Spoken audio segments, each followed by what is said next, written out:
The spotted eagle ray is one of the most strikingly beautiful marine animals, covered in a spotted pattern that is unique to each and every ray. In Bermuda, these rays are heavily protected, but throughout some of the rest of the world, it's a different story. Now categorized as near threatened, the future survival of this species is uncertain. Straight into the anesthetic, so in this position is perfect. Yeah. Oxygen on. In this episode, Neil and his ocean vet crew patrol Bermuda's beautiful inshore waters on a scientific mission to protect the spotted eagle ray. I can handle a probe if you wish. Utilizing his extensive veterinary skills, Neil and his ocean vet team will perform a number of unique procedures to collect vitally important data from these beautiful marine animals. So we'll give this to you, and you can slide this under him. By employing tried and tested capture methods alongside some of the very latest technology, Neil and his crew's skill will be tested to the limit as they attempt to corral and capture these rays in some of Bermuda's most idyllic surroundings. You never know what you're going to find here in the Bermuda Triangle. To assist him on this testing mission, Neil has assembled his ocean vet crew at the Bermuda Aquarium dock. This weather, this day, epic. We're going to get 3 or 4 rays today, for sure. Okay. As always, Neil is assisted by series marine biologist Choi Aming, underwater cameraman Andrew Kirkpatrick, boat pilot Dylan Ward, and support rib pilot Oscar Doyce. The team are also joined by spotted eagle ray scientist Dr. Matt Ajamian, ultrasonographer Lottie Reining, aerial drone pilot Johnny Singleton, and Chris Fluck from Bermuda Conservation Services. Their combined experience and expertise is essential to the success of Neil and his crew's mission. So about 4 or 5 years ago, Dr. Matt Ajamian carried out his PhD work on Bermuda's spotted eagle rays. He answered a lot of the questions about their feeding behavior and their local migratory movements. However, 2 key questions remain unanswered. 1, does our population of eagle rays differ from those found in the Gulf of Mexico? And secondly, do any of our rays undergo long-term migrations from the Bermuda platform? This year, we're going to take a lot of DNA samples from some of these fish, and also we're going to attach archival satellite tags, and that way, hopefully, we can answer long-term migratory movement questions on these fish. Exact tag that we're putting on a lot of... By attaching satellite tags and collecting DNA samples, Neil and his team can determine if these rays migrate off-island and how their genetic identity compares with other ray populations. So these rays that we're seeing here, this is about an average-sized female. Combined with Matt's previous data, this will prove if this species is totally endemic to Bermuda. This would be a scientific breakthrough. If Bermuda's spotted eagle rays are proved to be endemic, then the conservation data on these protected rays can be used as a benchmark for unprotected populations, helping to establish an effective conservation strategy to protect this species all over the world. All right, so the first thing we need to do is get a ray. So what we're gonna do is head out in this boat using this jack net, put it in the water, encircle the ray, put it on the boat, and then transport it back here to the aquarium where we're going to take our samples and attach our satellite tag.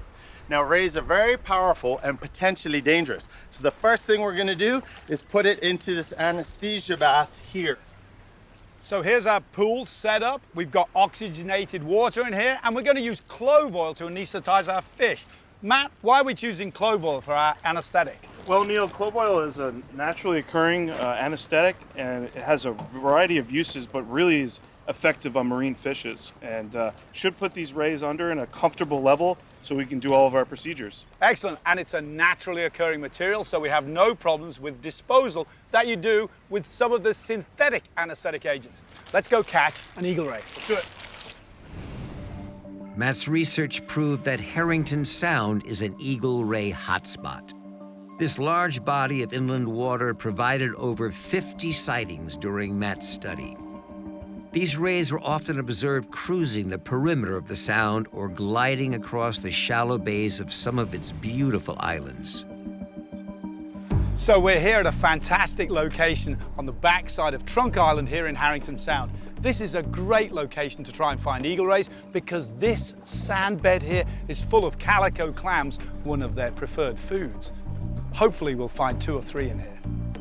Once sighted, encircling these rays with a capture net requires a great deal of skill and experience. These fish are fast, unpredictable, and highly maneuverable. So we found our first eagle ray. It's up here on the shallow sand flats right behind the island. What we're gonna do? I want you to come like up here somewhere. Right?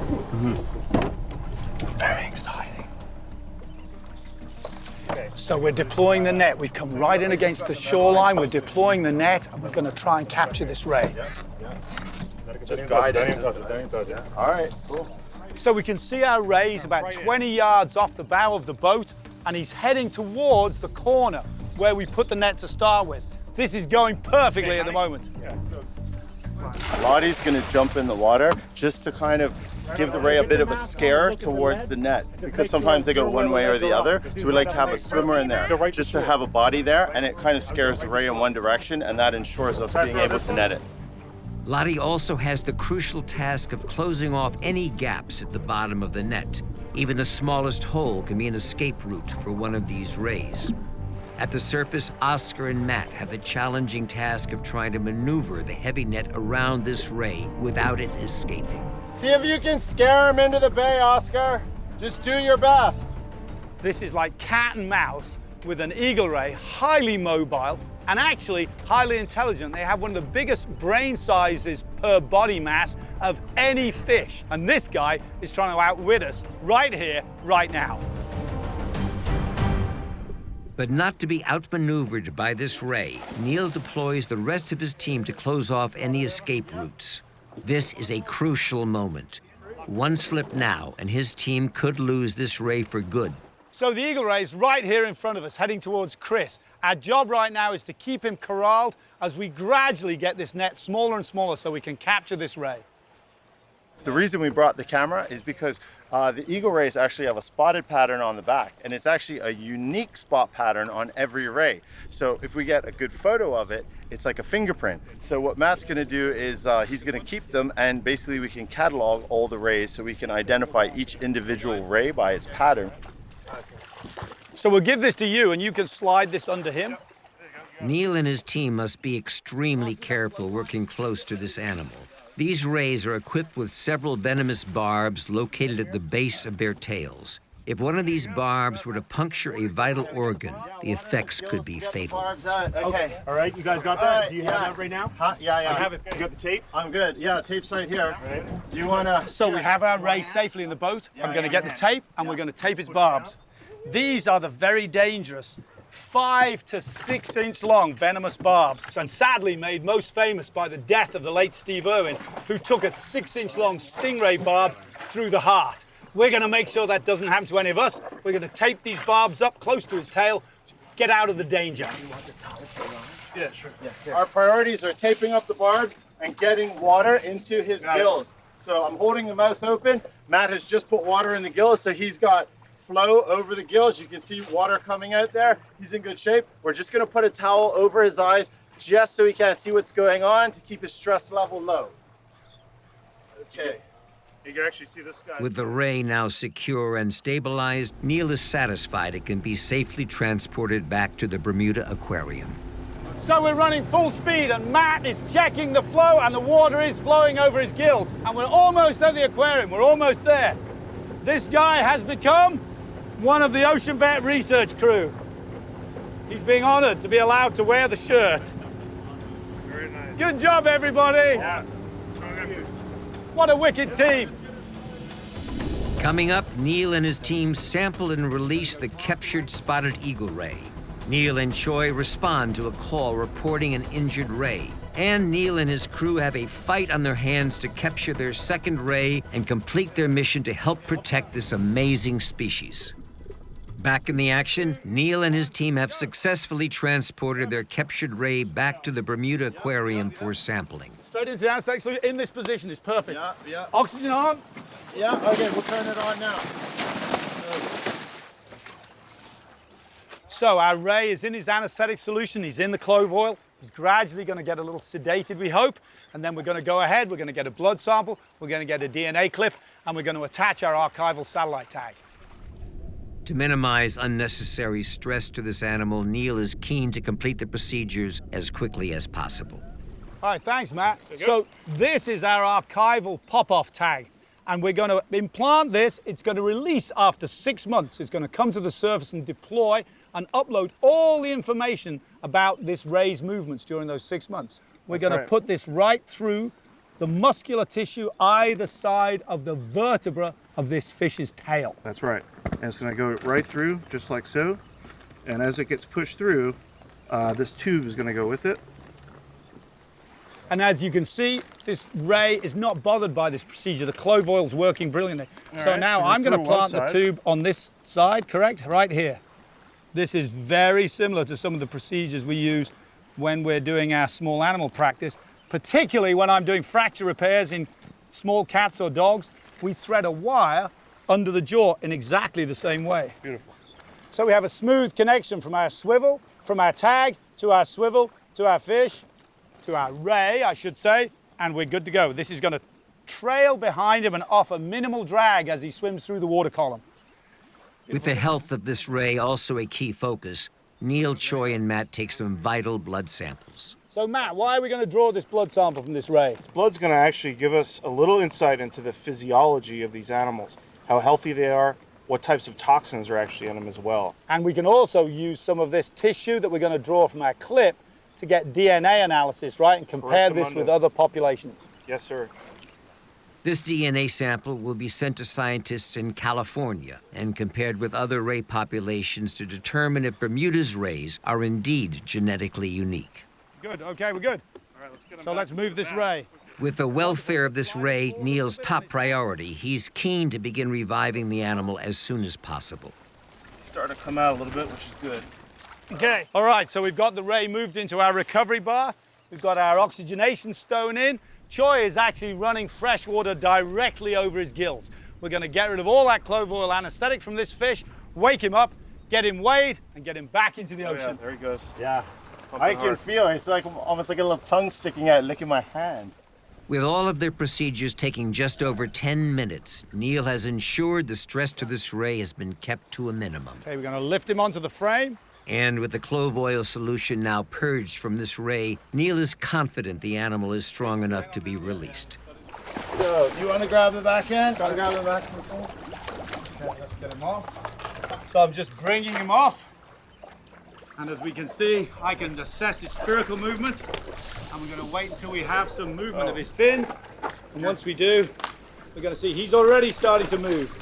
So we're now in a position to release the vet wrap from his tail, leave his barbs free. Just for the audience above here who are looking down, this is what we do not want to get caught by.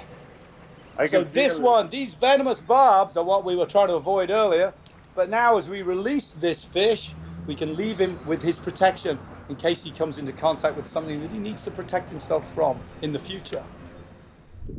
In Bermuda, this animal faces threats from large marine predators such as tigers, sharks, and even hammerheads. But in other oceans, these animals are also hunted by bull sharks and blacktips. I think he's getting ready to go. So I'm ready, Choi? Yeah, whenever you guys release, I'll just follow him just to ensure that he looks good and swims away healthy. There he goes, and he's gliding down as we watch him. Yeah. Perfect. So that's our first eagle ray tagged and released.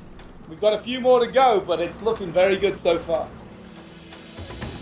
Neil and his team will have to wait and see if the DNA samples and satellite tag data corroborate Matt's theory that Bermuda's eagle rays are endemic to the island.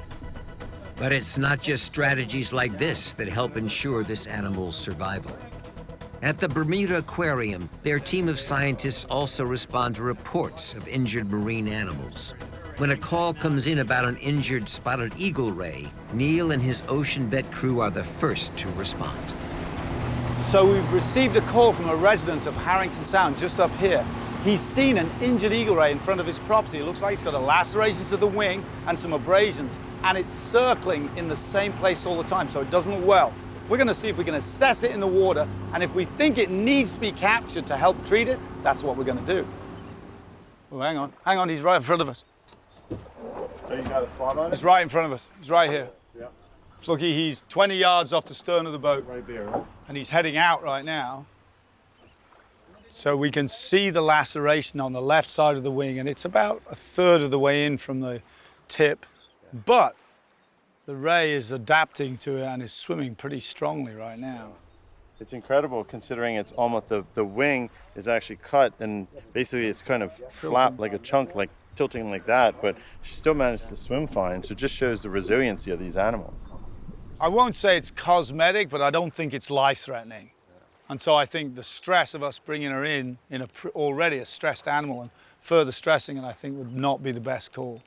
So that's the call. For now, we're not going to net this ray, and we're going to leave her be, but we're going to monitor her. That's exactly what we should do. Back at the dock, Neil and his team are keen to go in search of a second ray, but there's a problem.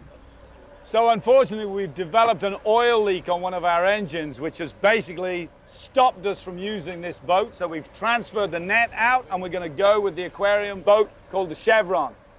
Flooky, what do you think? Things happen, we just go with the punches, man. Got to roll with it, man. Got to roll with it, keep smiling. Gonna go hunt for an eagle ray, just using a different boat. With time slipping away, this could be their final chance. So we've just seen a ray coming along the edge of this shoreline over here to behind me. We're gonna park the net on this promontory here, and we're gonna reverse back and try and encircle this ray in the bay. We've got the helicopter up over the net. We're gonna see if he can spot him. Neil and his team face a much sterner challenge this time. The overall visibility is poor, and the lead lining at the bottom of the net is entangled on the seabed. So I'm gonna go and try and be another hand on the lead line, try and get it freed up so we can get around this ray.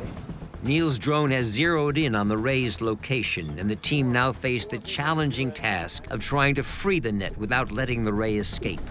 4 feet off the bottom. All right, come on this side and tend the hole then. I'm trying to, there's a 4-foot hole under the hole. If you don't tend that hole. As the team begins to think they might lose this ray, Neil and Andrew Kirkpatrick spot it, making a break for a gap in the net. My ray identification skills are good. It is a female. With the ray now located and the net freed from the bottom, Neil and the team can maneuver it into a safe position for capture. The ray is right down in here. We're just about to pinch everything off and lift her out of the water. It is a girl, exactly what we've been looking for. The fact this ray is a female is hugely significant. It means that Neil can ultrasound this ray to see if it is carrying pups. Data on this animal's reproductive cycle is extremely rare and would be a significant addition to the other data they've collected. So we're on the run, heading as fast as we can back to the aquarium dock. We have the ray comfortably covered, eyes are covered. The water, watch this water flowing out of these spiracles. Beautiful, it means she's being well oxygenated by the water from the barrel at the back. Back at the aquarium, Neil and his team's priority is to anesthetize the animal as quickly as possible. So we're bringing the ray straight up and into the anesthetic. Beautiful. Turn the oxygen on, turn the oxygen on. There we go. Although at first the ray appears distressed, by temporarily covering its eyes and allowing the clove oil to take effect, the animal is soon calm and fully anesthetized. So we're going to bring Lottie Reining from Dolphin Quest in, who's our ultrasonographer, and she's going to let us see whether there are any immature rays inside this adult ray. So Lottie, what do you think? Let's see. Exciting Let's stuff. go have a look. All right. So we'll slide her a little bit forward so that you can reach. She seems really comfortable in this anesthetic solution. I'm just going to move the camera out of the way a little bit. So what we're looking for is movement within the coelomic or body cavity. If there are any small rays, they'll be rather like little wrapped up tacos, folded up on themselves. And there can be up to 2 or 3, correct? Up to 4, actually. Up to 4. Yeah. Female rays will mature from between 4 and 6 years old and give birth to live pups after 1 year of pregnancy.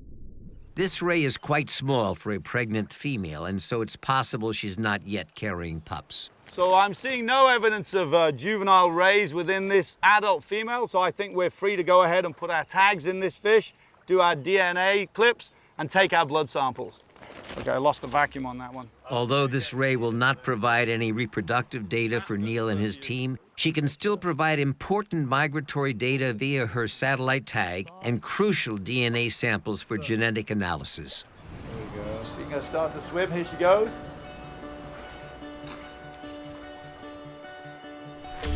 The release of this spotted eagle ray concludes a scientific journey that has seen Neil and his team pushed to their absolute limits.